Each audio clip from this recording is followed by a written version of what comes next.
Barrister Asaduddin साहब को मिल्लत के सही माने में हमदर्द हैं, वो अमीरुल हिंद हैं। एनआरसी भी नहीं आई हैं? जो एनआरसी आई नहीं उसका आनी चाहिए, आनी चाहिए। हाँ बिल्कुल आनी चाहिए। तो उलमाए सू हैं आप लोग। तीसरी बात, इमाम की बात कर रहे, इमाम आजम अबू हनीफा बनो, इमाम मालिक बनो, इमाम हुसैन की तरह शहादत का अजीम मर्तबा हासिल करो, कुर्बानी दो। ये वक्त के फिरौनों और तागुतों के पास जाकर अपने सर को मत झुकाओ।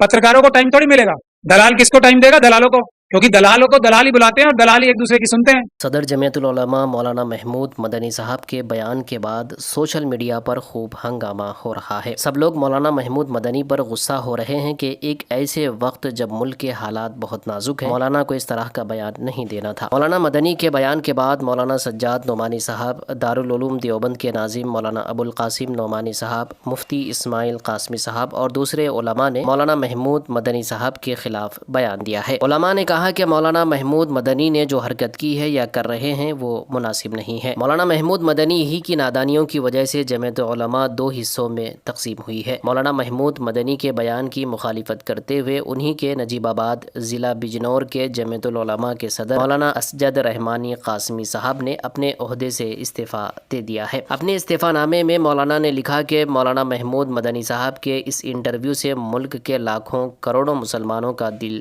टूटा है। आपके एक इंटरव्यू ने मुल्क के मुसलमानों को बेचैन कर दिया है, जिसमें आपने बैरिस्टर असदुद्दीन ओवैसी के मुतालिक जो बातें कही हैं, अवलन तो मैं आपकी इन बातों को डिसएग्री करता हूं। आपने ओवैसी की सभा में शरीक होने वालों को पागल कहा है। इस इंटरव्यू में आपने एनआरसी के बारे में जो कहा कि एनआरसी होना चाहिए, इससे भी मुल्क का मुसलमान किसी भी जाविये से एनआरसी को कबूल नहीं करता। वहीं मौलाना महमूद मदनी के बयान पर एडवोकेट महमूद प्राचा ने AR न्यूज़ को इंटरव्यू देते हुए बहुत ही सख्त अल्फाज का इस्तेमाल किया है। क्या मौलाना महमूद मदनी साहब के लिए इस तरह के अल्फाज सही हैं या महमूद प्राचा साहब को ऐसा नहीं बोलना चाहिए? आप कमेंट करके जरूर बताइए। लेकिन ये मुसलमानों के नाम पे लीडरशिप करके, इन्हें कुत्ता नहीं पूछेगा कोई, अगर ये रिप्रेजेंट ना कर रहे हो मुसलमानों को, या इतनी बड़ी तंजीमों के हेड ना बन के बैठे हो, जिसमें लोगों जिन तंजीमों को लोगों ने, इनके बुजुर्गों ने, हमारे बुजुर्गों ने पसीने से ज्यादा अपने खून से सींचा, उस जगह पे बैठे ना, इसलिए इनको कोई कुत्ता नहीं पूछेगा अगर ये उन जगहों पे ना बैठे। मौलाना महमूद मदनी साहब हमारे माशाल्लाह बड़े हैं, बड़ों की औलाद हैं,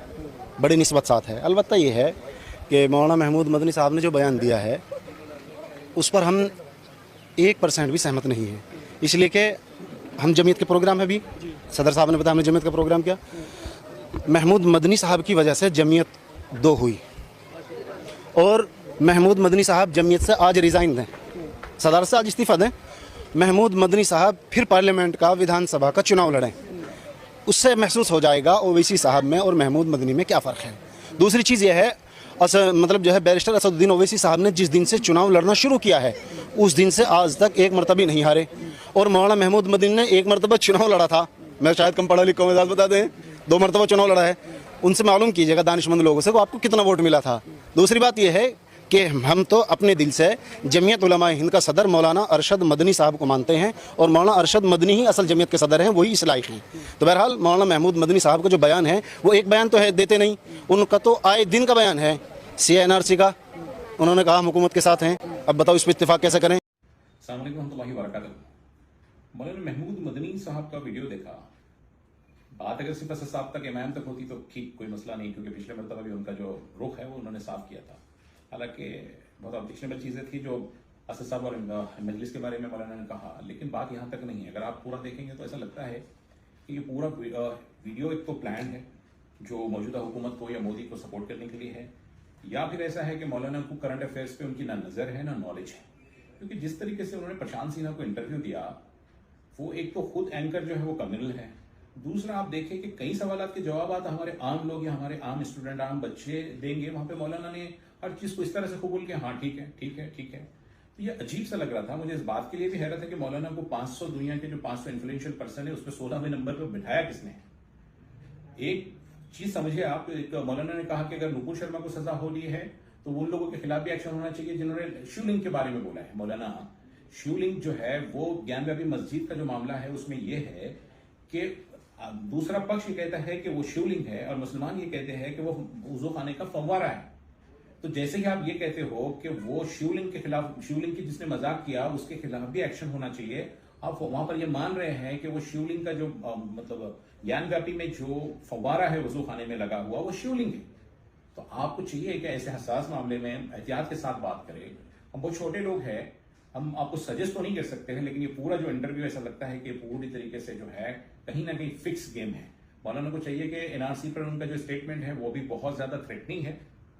फिर मौलाना ने हर जगह ये सब मतलब ये कहा कि लिंचिंग के लिए जो है सेंट्रल या मोदी साहब जिम्मेदार नहीं है, ये भी बड़ी शॉकिंग चीज है।